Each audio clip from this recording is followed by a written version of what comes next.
Hi all, welcome back to our channel. ഞാൻ ഹബീബ സിച്ചിർ. ഇന്ന് ഞാൻ പങ്കുവെക്കാൻ പോകുന്ന വീഡിയോ ഓവർ തിങ്കിങ് നിർത്താനുള്ള 3 സിമ്പിൾ സ്റ്റെപ്സാണ്. നിങ്ങൾക്കറിയാമോ, ഓവർ തിങ്കിങ് ചെയ്യുന്നവരിൽ 90% പേരും ഇൻ്റലിജൻ്റാണ്. പക്ഷേ അവർക്കാണ് ലൈഫ് എൻജോയ് ചെയ്യാൻ പറ്റാത്തത്. രാത്രി ഉറങ്ങാൻ കിടക്കുമ്പോൾ മൈൻഡ് സ്റ്റോപ്പ് ആവില്ല. ഒരാൾ പറഞ്ഞ ഒരു സെൻറ്റൻസ് വീണ്ടും വീണ്ടും റിപ്ലൈ ചെയ്യും. അവരങ്ങനെ പറഞ്ഞത് എന്തിനാ? ഞാൻ തെറ്റായിട്ട് സംസാരിച്ചോ? നാളെ എന്തെങ്കിലും പ്രശ്നമുണ്ടായാൽ? മൈൻഡ് ഒരു സിനിമ ഡയറക്ടർ പോലെ റോസ്റ്റ് കേസ് സിനാരിയോ ക്രിയേറ്റ് ചെയ്യും. പക്ഷേ ഒരു കാര്യം മനസ്സിലാക്കണം, ഓവർ തിങ്കിങ് ഇൻ്റലിജൻസ് അല്ല, അൺട്രെയിൻഡ് ഇമാജിനേഷനാണ്. നിങ്ങൾ ചിന്തിക്കുന്നത് പ്രശ്നമല്ല, കൺട്രോൾ ഇല്ലാത്ത ചിന്തയാണ് പ്രശ്നം. ഇന്നു മുതൽ 3 സിമ്പിൾ സ്റ്റെപ്സ് ട്രൈ ചെയ്യാം. സ്റ്റെപ്പ് 1, ഹെഡിൽ നിന്ന് പേപ്പറിലേക്ക്.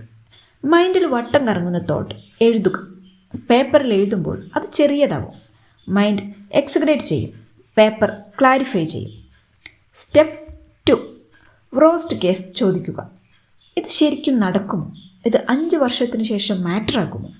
90% തോട്ട്സ് ഫ്യൂച്ചർ പ്രഡിക്ഷൻ മാത്രമാണ്, പ്രൂഫ് ഒന്നുമില്ല.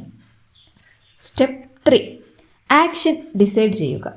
ഈ സിറ്റുവേഷന് ഞാൻ കൺട്രോൾ ചെയ്യാൻ പറ്റുന്ന ഒരു ചെറിയ ആക്ഷൻ എന്താണ്? മെസ്സേജ് ക്ലാരിഫൈ ചെയ്യണോ, ഇഗ്നോർ ചെയ്യണോ, ലേൺ ചെയ്ത് മൂവ് ഓൺ ചെയ്യണോ?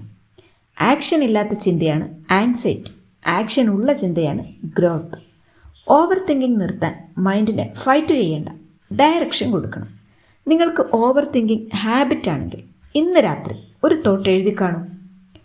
ഒരു തോട്ട് എഴുതി നോക്കൂ, നാളെ അത് അത്ര വലിയതല്ലെന്ന് മനസ്സിലാക്കും. ഇതുപോലെയുള്ള നിങ്ങളെ മെൻ്റലി സ്ട്രോങ് ആക്കുന്ന ഡെയിലി മെസ്സേജ് ഞങ്ങളുടെ വാട്സപ്പ് ഗ്രൂപ്പിൽ ഇടാറുണ്ട്. താല്പര്യമുള്ളവർക്ക് ഡീറ്റെയിൽസ് കമൻറ്റ് ബോക്സിൽ കൊടുക്കുന്നതാണ്.